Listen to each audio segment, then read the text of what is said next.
David Ganosi, bonjour. Bonjour. Vous êtes le directeur général de Fidelity Gestion. On va parler avec vous des marchés, des perspectives sur ces marchés. On s'était vu il y a quelques mois maintenant. On pourrait dire peut-être dans une période non pas euphorique, mais c'est vrai qu'en Europe, en tout cas, les investisseurs étaient plutôt satisfaits de ce début d'année et de peut-être même des perspectives. On voyait les indices qui avaient bien progressé. Et puis la Grèce est venue à nouveau peut-être changer la donne.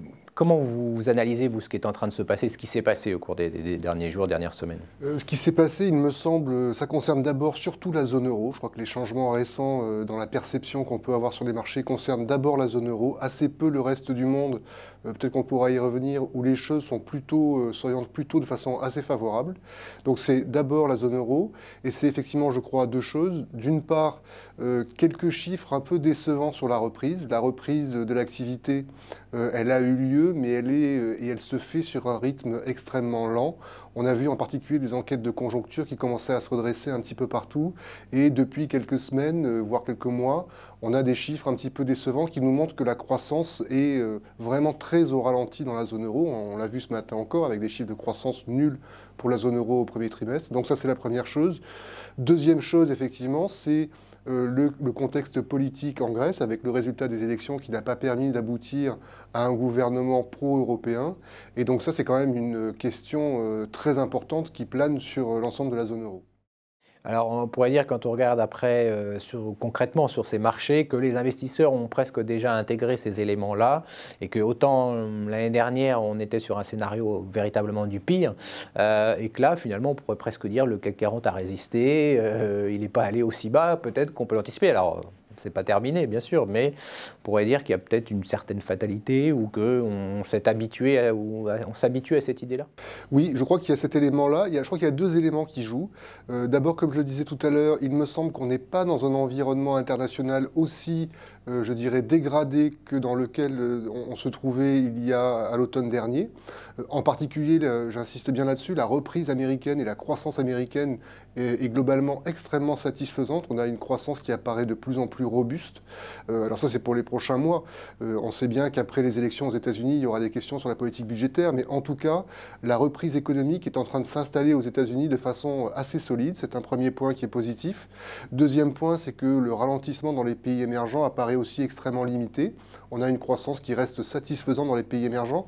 Donc ça veut dire que la zone euro évolue dans un environnement international qui est, je dirais, d'une certaine façon assez porteur. Ça, c'est un point qui est très positif. Deuxième point que vous avez évoqué, effectivement, c'est que les marchés ont eu le temps d'intégrer le questionnement sur la Grèce depuis pas mal de temps. On sait à peu près aujourd'hui les montants qui sont en jeu. Une grande partie de ces montants ont déjà été effacés d'une certaine façon avec l'opération sur la restructuration de la dette publique grecque. Donc je dirais qu'effectivement, la dimension surprise joue beaucoup moins.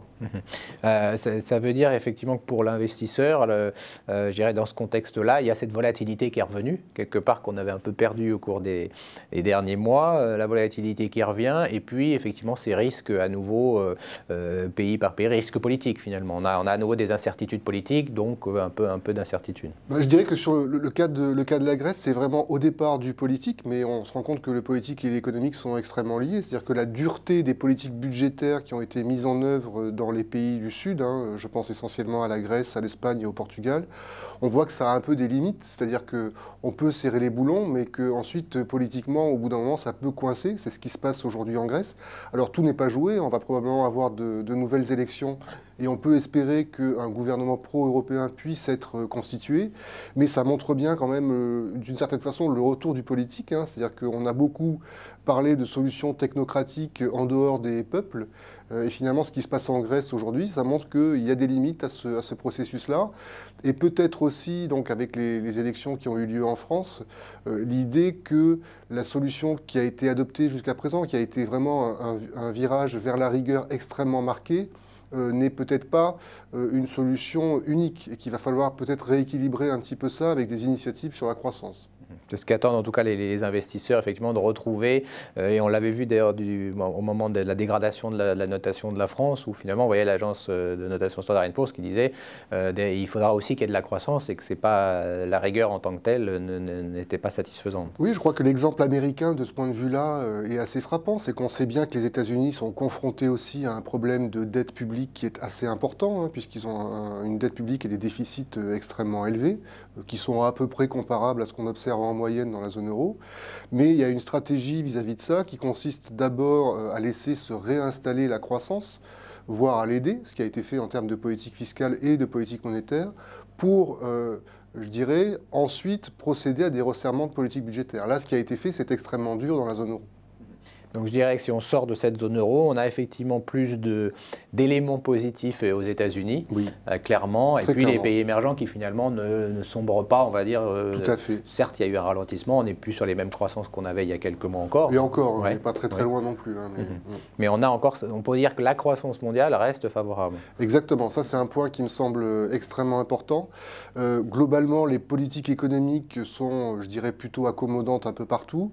Le point qui est très positif, c'est que dans les pays émergents, en plus, ils ont les outils et les marges de manœuvre pour pouvoir gérer ce ralentissement. Ça c'est un point très positif, parce que nous, on ne l'a plus dans les pays développés. On le voit bien aujourd'hui, on est un petit peu au bout des politiques monétaires et un peu au bout des politiques budgétaires. Donc les pays émergents peuvent gérer le ralentissement. Un autre point qui me semble très important, c'est ce qui se passe au niveau des matières premières. Ça, c'est un point positif pour la zone euro aussi. On a quand même une stabilisation, voire un certain recul des prix du pétrole. Et on voit bien que le mouvement de désinflation qui a commencé à l'automne dernier se poursuit, voire s'amplifie. Et ça, c'est un point positif parce que ça donne du pouvoir d'achat aux consommateurs. Donc, c'est un élément qui a beaucoup joué au cours des 5 dernières années dans le cycle économique et qui est un élément, je dirais, de soutien pour la croissance à court terme. Oui, parce que si on se replace il y a quelques mois encore, on avait un pétrole qui était à des niveaux beaucoup plus importants et on avait peu de croissance. Donc là, on avait, on va dire, le pire du pire. Exactement. Et surtout, ce qui est important, ce sont les fluctuations. C'est-à-dire que même si le pétrole est sur des niveaux absolus qui sont relativement élevés, on avait un risque et des craintes qui soient d'une nouvelle poussée des prix du pétrole qui aurait pu peser sur la croissance.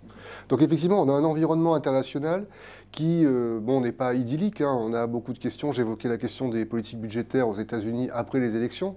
Mais au global, aujourd'hui, on se rend compte qu'on a un environnement qui est quand même plus favorable à la zone euro. C'est plus facile de régler les problèmes de la zone euro dans cet environnement international, on va dire, relativement porteur, que dans un environnement aussi incertain que celui qu'on connaissait à l'automne dernier. En conclusion sur la stratégie, est-ce que ça veut dire que forcément on évite la zone euro et qu'on va aller vers les actifs américains? Quelle est un peu la stratégie que vous mettez en place? Oui, c'est-à-dire qu'effectivement, d'une part, je pense qu'il faut être raisonnablement optimiste sur les actifs les plus risqués et les plus cycliques. Je pense en particulier aux actions, ne pas être trop prudent vis-à-vis des actions. Donc moi, je suis plutôt surexposé aux actions dans mes portefeuilles diversifiés. Par contre, effectivement, sur la thématique action et sur la thématique croissance, je crois que malheureusement, il vaut mieux plutôt aller les chercher un peu ailleurs. Donc j'ai plutôt une position sous-exposée sur la zone euro aujourd'hui et surexposée sur les États-Unis et sur les émergents. Je crois qu'en plus, on a une dimension devise qui peut jouer un peu défavorablement de ce point de vue-là. Donc ça veut dire qu'il ne faut pas hésiter à sortir en dehors de la zone euro pour aller chercher de la croissance. Sur des actifs plus défensifs comme l'obligataire, par exemple, je pense qu'en revanche, c'est un petit peu l'inverse. C'est-à-dire que là, compte tenu des perspectives dans la zone euro, le risque obligataire me semble beaucoup plus limité.